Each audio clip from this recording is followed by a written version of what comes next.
திமுக எம்எல்ஏவிடம் ரூபாய் 50 கோடி தாவேக பேரம் பேசியுள்ளது என பரபரப்பு தகவலை பாரதி அறிவாலயத்தில் தெரிவித்திருந்தார். அனைவருக்கும் வணக்கம்.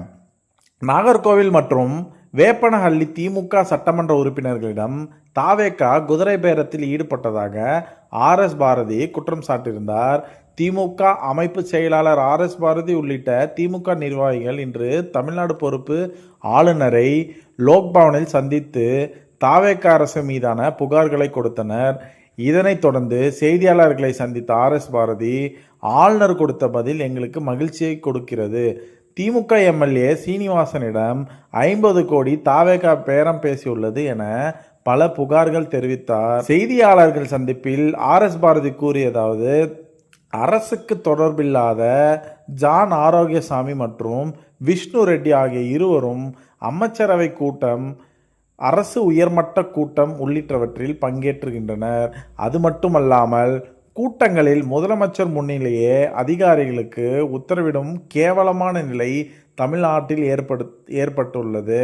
இது தொடர்பாக கடந்த 1ஆம் தேதியே ஆளுநருக்கு மனு கொடுத்தோம். அப்போது அவர் இங்கு இல்லாத காரணத்தால் இன்று ஆளுநரை நேரில் சந்திக்க இது குறித்து விளக்கினோம். அதனை கூர்ந்து கவனித்த ஆளுநர், அப்படி அவசியமா அவர்கள் இருவரும் அமைச்சரவை கூட்டத்தில் கலந்து கொள்ள பங்கேற்க வேண்டும் என்றால் முதலமைச்சர் அவர்கள் அமைச்சர்களுக்கு வேண்டியதுதானே என ஆளுநர் கூறினார். ஆளுநரின் இந்த பதில் ஆட்சியில் தவறு நடக்கிறது என்பதை அவரே ஒப்புக்கொண்டது போல இருந்தது.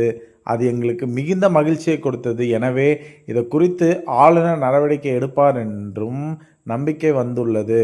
அவதூறு வழக்கு கைது செய்யப்பட்ட பிறகு வெளியே வந்த முன்னாள் அமைச்சர் அனிதா ராதாகிருஷ்ணன் அவர் மீது வைக்கப்பட்ட குற்றச்சாட்டுக்கு அவசியமே கிடையாது என்றும், ஆனால் நேற்று அனிதா ராதாகிருஷ்ணன் கைது செய்யப்பட்டார். மேலும் திருச்செந்தூரில் கைது செய்யப்பட்ட அவரை தூத்துக்குடிக்கு அழைத்து சென்று அங்கு 5-6 மணி நேரமாக காவல்துறையினர் அவரை தாவேகாவில் இணைந்து விடுமாறு கூறியதாக அவரே தெளிவாக கூறியிருந்தார். இது மட்டுமன்றி எம்எல்ஏ ஆஸ்டினிடம் பேரம் பேசியுள்ளனர். ஆஸ்டினிடம் தனது எம்எல்ஏ பதவியை ராஜினாமா செய்துவிட்டு தாவேகாவில் இணைந்து போட்டியிட்டு வெல்ல வைத்து அவர் கேட்கும் அமைச்சர் பதவியை கொடுப்பதாக பேரம் பேசியுள்ளனர். இதனை நேர்மையாக அவர்கள் மறுக்க வேண்டும். நாங்கள் ஆதாரத்துடன் நிரூபிக்க தயாராக இருக்கிறோம். இதே போல சீனிவாசனிடம் 50 கோடி பேரம் பேசியுள்ளனர். இவர்கள் யார் யார் பேசினார்கள் என்பது விவரங்களை ஆளுநரிடம் கொடுத்து புகார் மனுவில் தெரிவித்துள்ளோம்.